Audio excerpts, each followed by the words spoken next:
Imphal Ukhrul lambisu Kuki na thatkhibadagi maisa langnare Sina kaithel maikaida RPG yauna Akanba Maongda Nongmei Kapnakhre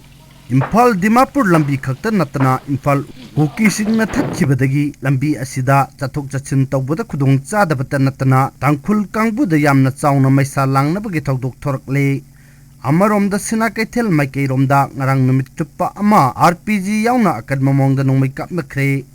Maikai adomdagi phangba pauna hai Nongmei Kapnabagi thokdok leptana thorakpadagi Imphal Ukhrul lambida tangai fadana changdaba yadaba potlam kayamarum numit 12 ni hena lamakhangda panduna leire lambi paring asida cheliba truck kayamarum yangeng pukpi police station manakta panduna leiri Food Corporation of India amadi Indian Oil na chingba agency kyagi truck pumnamak security gi oiba maramdagi lambi paring asida chianba ngamkhidabani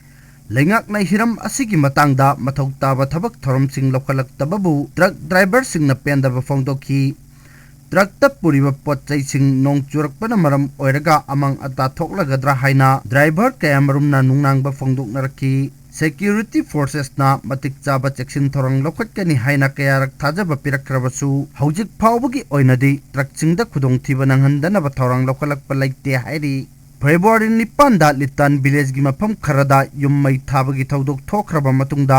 tongan ba Kuki organization singna lambi thingkhibana lambi paring asida tangai fadana changdaba yadaba pot chai sing hondok honjin tawriba truck pumnamak chian mangamdana lakhi zerak sida Kuki militant singna Ukhrul district ki sina kaithelda RPG yauna afaba makhal gi khulai sing siznaduna attack chatharkre hawkhiba sagol sel numit ki numidangda Kuki militant singna Matik mayai leiraba RPG manga kapsinduna attack chatharki hairi sina kaithen village authority na phongdor khibagi matung inna ngarang nungthil pung ahumdagi Kuki amasung nagagi marakta Akanba Maongda khut thokna duna lakli numidang pung 9 tabadagi haurga ngasi ayu anganba phawba Kuki militant singna ngahak kanarga nongmai round kyamarum kapsilakhi Kangpokpi cycle maikaida leiramba Kuki militant kyamarum sina kaithel tamna changlakpagi pau phangle haina village authority na phongdorki Cherak sida wunghon Tangkhul village ki nupi singna highway asida cheliba gari singda mayai kaba chinjak check tawri hairi Ukhrulgi Mafam Ahumda Kuki Tangkhul khut thoknakhre zawna ungkhatnari Ukhrul district ki mafam kayada nauna khut thoknarakpana maram oiraga lamdam aduda chawna ungkhatnaba leire Police ki paugi matung ina ngarang numidang wairam pung marirom tabada Kuki militant ne tingnaba singna aphaba makhatni khulai paiduna sirara khong village da sangsinaba honarakhi matam aduda local village volunteer singna thingnaba hotnabadagi nakal anigi marakta Akanba Maongda Nongmei Kapnabagi thawdok thoki minute 10 hena Nongmei Kapnaba aduda acho open yawbagi pau leite Madugi matung Nongmei Kapnabagi thawdok sing henna chawkthorakpaga loinana Litan police station gi manung chanba sina kaithel village da ju numidang wairam pung mangarom tabada Akanba Maongda Nongmei kapsilakhi makhata na district adumaki mongkot chepu village da chu Nongmei Kapnabagi thawdok thoki makhata na hairiba mafam singduda chawna ungkhatnaba leibaga loinana attack chatharakpa yai haibagi chingnaba lei Hairiba mafam ahum aduda automatic assault rifle double barrel gun kapagi makhol miyam na tanaki attack adu karamba lalulukna chatharakibano haiba tapchana khangba ngamdri hawjik phawbagi oina aso apan nangbagi paw leite security gi ahenba force thomjinduna ngakchenbagi thabak chathakre Ukhrul district ki authority na phongdorkhibagi matung inna mafam aduda chawna ungkhatnaba leire mapung oina minute 10 hena Nongmei Kapnakhraba matung Makhata na marakta Nongmei Kapagi makhol tari hairi Cherak adu dasena kitel village authority na phongdorkibada Kuki militant singna sina kitel gi akoibada sajenduna leiriba bunker singdagi Nongmei kapsilakibani haina phongdorakli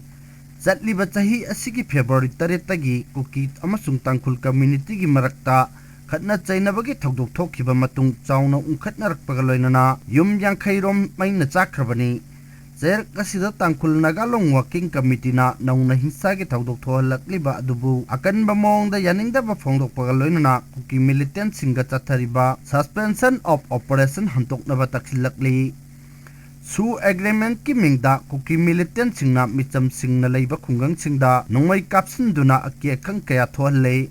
maram aduna India lengakna su scrap tawgadabani hairi Kuki militant singna ngarang ayuk pung 12 rom tabadagi marakta nongmei kappa horkibani madugi matung numidang wairam yorkpadadi Akanba Maongda Nongmei kapsanba horki oirakliba phibam adu mari leinabasingna yengsinbiyu hairi Kuki militant singna Chandelda village chip ama hanaba honaram lei mahakki loina vina pharga pukhre ngarang March 18 numidang wairamda Kuki khulai paiba singna Chandel district ki manung chanba Ravalan village ki chip puna hana bhonaram le aduga thawung adu anan renruwan tangbi chakpi karung branch na Akanba Maongda condemn tawi hairi pau asina makata na hairi bana afaba makhalgi khuchu khulai paiba Kuki militant ni chingnaba miyoi manga romna ngarang numidang wairam Ravalan village ki chip sungpi ngaram rumbu hana bhona kibani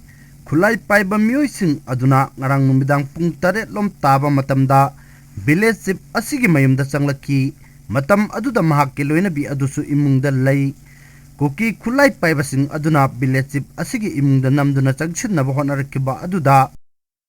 village chip ngaram lumna madubu thingnaba mahakki imung manungbu asoengam thondana honaki matam aduda Kuki khulai paiba sing aduna nongmei kapsilam kibani thawung adu chip asigi punsida hatya haiba ama yauna atamnana chathakibani thawdok adugi matung tarkpada Kuki khulai paiba sing aduna village chip asigi loina bi adu farga mapanda ngaiduna leiriba gari amada haplaga pukhibani adubu thawdok adu imung manung amasung khunja singna koiraw laungnarakpadagi Kuki khulai paiba sing adu sajik tapak lomda chensinki Kuki khulai paiba singna village chip asida chathar khiba attack asi state asida hena khudung thiningai oiba amasung yamna thamoi sokngai oiba ungkhatna phibam ama leiringai marak asidani Kuki militant singna village chip pu hana bhonaram khiba amasung mahakki loina bina phaduna pukhiba asina mafam aduda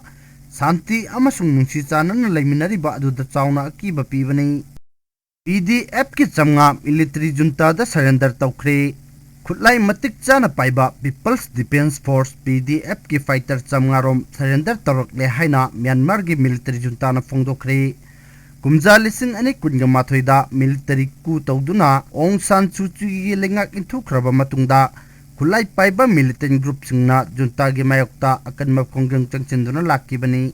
tongan ba ethnic group sing punsillaga mandle yauna maru aiba mafam kaya khudum chatba ngamkhi nakal ani gi marakta Akanba Maongda khut thokna duna lakraba matungda PDF ki khulai matik chana paiba fighter chamngarom ngarang military junta da changjakhi haina AFP gi report amana phongdorakli khulai thadok tuna chakjarak laba miyosing adubu Myanmar gi Central Command luching diba Brigadier General Ong Tena okhibaga noilana umang wamang da khulai paiduna lan hobuna leibak asida ing tapak purak pangamloi phongdokhi khulai thadok tuna changjarak laba fighter sing adu PDF ki logo thetpa uniform setli